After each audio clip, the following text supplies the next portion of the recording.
Donc là, aujourd'hui, le but, c'est de présenter surtout la motorisation de portail. Donc motorisation de portail à bras, qui est le moteur le plus vendu en France.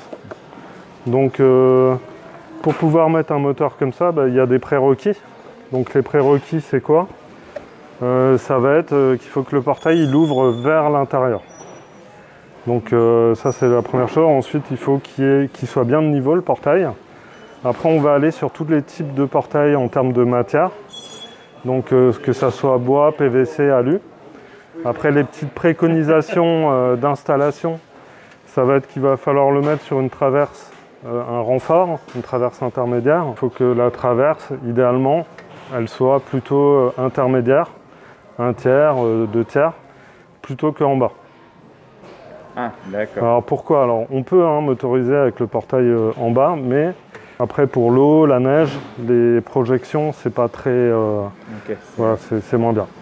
Donc ensuite, nous, ici, ce produit, ici, c'est une gamme pour donc domestique, pour les particuliers. Et donc c'est fait pour que le client puisse installer lui-même. La première chose, c'est que, donc on voit bien là, il n'y a que quelques vis à mettre dans le pilier. Donc là, on va parler de 6 vis sur le pilier, 2 vis sur la traverse. Donc voilà, une fois qu'on a installé mécaniquement le moteur. Donc il y a un deuxième en règle générale, il est dans la boîte pour la deuxième partie. Donc qu'est-ce qu'on va faire? Tout simplement, on va devoir mettre l'électricité et c'est là qu'on a une électronique qui est vraiment simplifiée au maximum. Donc là, on voit ici les branchements. Alors ça, c'est vraiment le cœur du système et j'ai envie de dire l'intelligence Somfy. C'est-à-dire d'avoir un bornier vraiment simplifié au maximum. Le client, en fait, quand il va, à partir du moment où il va mettre ses branchements, là on voit il y a le moteur 1. Quand il y a un deuxième moteur, on vient ici. Là, on voit il y a l'antenne, on peut en rajouter une supplémentaire. Ici, ça va être pour les cellules de sécurité. Là, on a le start, c'est tout ce qui est contact sec pour les visiophones. Après, on a pour le feu orange, on a aussi une sortie 24 volts pour des accessoires. Voilà. Après, il y a possibilité de mettre une batterie de secours qu'on vend en option. Voilà. Et puis, on a une sortie 230 volts pour de l'éclairage de courtoisie, ce qu'on appelle un éclairage de zone. Pour quand on ouvre le moteur, quand il s'ouvre, en fait, on va éclairer la zone. D'accord, ok. En plus du feu orange qui est fortement conseillé. Donc nous, c'est fourni dans les kits, la plupart du temps, les organes de sécurité. Et là, bien sûr, donc le 230 volts. Okay. Donc voilà. Ici, il faut savoir, au niveau de la batterie, on peut aussi mettre un panneau solaire. Les clients qui, par exemple, ne veulent pas tirer une alimentation 230 volts peuvent être amenés, en fait, à mettre un panneau solaire que nous, on vend, qui s'appelle Solar 7. Donc il faut aussi que le portail soit bien de niveau. Ça, c'est important. Et pourquoi que ça travaille sur les bras? Voilà. On peut ouvrir à des angles choisis. Donc nous, dans le kit, c'est fourni avec des disques. Alors ça, c'est celui du moteur en bas, mais il y en a un aussi pour celui-là, qui permet de calculer en fait où on va positionner le moteur par rapport au pilier et par rapport à la place qu'on a et l'angle souhaité.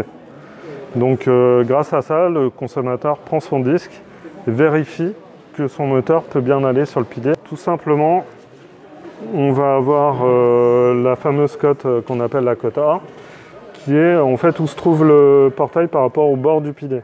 Ouais. Donc par rapport au bord du pilier, sachant qu'admettons on a un pilier de 40, ouais, classique. Donc on va dire admettons le portail est au milieu, ce qui n'est pas obligatoire, je dirais il va être à 20 cm. Ouais. Donc là ce moteur là peut aller chercher jusqu'à 25, ça il faut le savoir. Donc il va de 0 à 25. Donc là admettons je suis à 20. Et quand je suis à 20 cm, alors là c'est le moteur, oui c'est celui du bas mais peu importe, oui, c'est un exemple. Donc là on va avoir du coup l'encombrement et ensuite on aura aussi le coude, voilà sur le disque il y a le coude et l'angle d'ouverture, sachant qu'il peut aller jusqu'à 120 degrés. Si on est vraiment au bord du pilier, on peut ouvrir jusqu'à 120. On sait aussi gérer des angles asymétriques. Donc là, ça veut dire qu'on va avoir un encombrement de 20,5 cm. Il faut au minimum 20,5 cm pour mettre le portail et on aura un angle d'ouverture qui sera vraiment minimum à 80. D'accord. Mais on pourrait très bien, on peut aller jusqu'à du 110 avec le moteur à vis. Degrés, 110, voilà 115 même. Quand on est à 0, il va prendre plus de place parce que le moteur va se reculer. On sera à 110. Donc là c'est sur le moteur à vis. Okay. Voilà. Donc ensuite, une fois qu'on a mis mécaniquement, il y a l'histoire de la butée. Donc ce qu'il y a de bien sur ce moteur qui s'appelle Evolvia, c'est en fait les butées sont intégrées. Donc je vais prendre la visseuse pour montrer, parce que ça c'est rarement montré mais c'est quand même intéressant. Donc ça va se passer ici, on va essayer de passer, voilà, on dévisse. Donc ça c'est quelque chose qu'on fait au départ à l'installation. Voilà, donc là vous voyez vraiment le cœur du moteur. D'ailleurs en cas de coupure de courant c'est comme ça qu'on fait. Donc si on n'a pas de batterie de secours, on est à l'intérieur, hop, on déverrouille le moteur qui était bloquant avant. Donc là on voit bien qu'il y a une certaine place hein, au niveau du moteur. Donc là la butée, en fait moi je l'ai déjà positionnée, hein, mais en fait elle est ici. Il y a un taquet, on le met là. Okay. Et le moteur, quand on va le faire s'enregistrer, il va mémoriser ça et il ralentira après dessus. Donc ça c'est le point. C'est tout bête, quoi.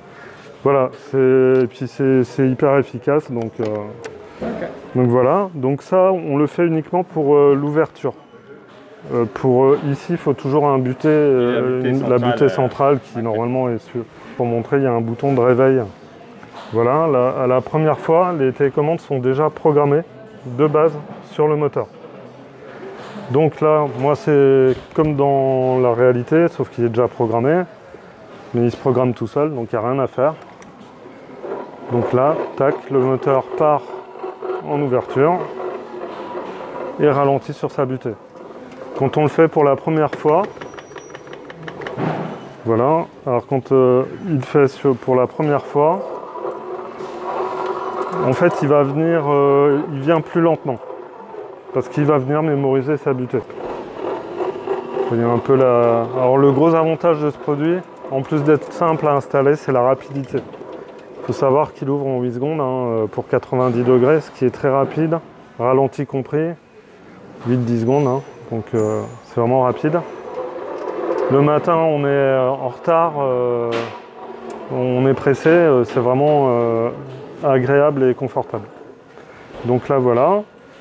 Donc, une fois finalisé, hein, normalement, bien sûr, il y a le capot qui est refermé comme ça, c'est étanche, c'est IP, hein, bien sûr. Donc voilà. Donc là, ça c'est donc de la fonte d'alu, hein, donc il n'y a pas d'entretien sur ce type de moteur. Donc après, ce que je vais vous montrer, c'est comment on rajoute une télécommande. Donc de base, il y en a 2 dans le kit, 3 en fonction des modèles, puisque maintenant il y a l'Evolvia Star, qui est la version grise et qui a donc 3 télécommandes. Donc, je prends une nouvelle télécommande. Là, je suis magicien. J'ai juste à venir vers le viseur. Je mets une petite impulsion, ça va faire un petit truc vert.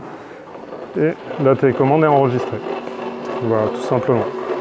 Donc ça, c'est pareil, c'est très très simple. Et tous les accessoires en fait s'enregistrent comme ça par simplicité, par proximité. Donc celle-là, une voiture peut rouler dessus. Okay.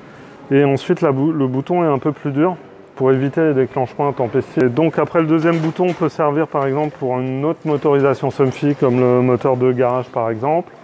Ça peut servir pour une ouverture piéton. Sachant que l'ouverture piéton de base c'est plutôt appui court, appui long sur la télécommande. Voilà, donc piéton, ouverture d'un seul battant. C'est possible aussi avec ce moteur. Donc voilà, après vous le voyez, on peut donc piloter avec un smartphone via ce qu'on appelle la Taoma, donc c'est une box Somfy, donc qui permet de piloter tous les équipements Somfy à travers un smartphone et de faire aussi des scénarios. Par exemple, je m'en vais de chez moi tous les jours à 8 h, il y a le scénario je m'en vais et la maison réagit par rapport à mon départ ou de la même façon quand je rentre, par exemple. Voilà.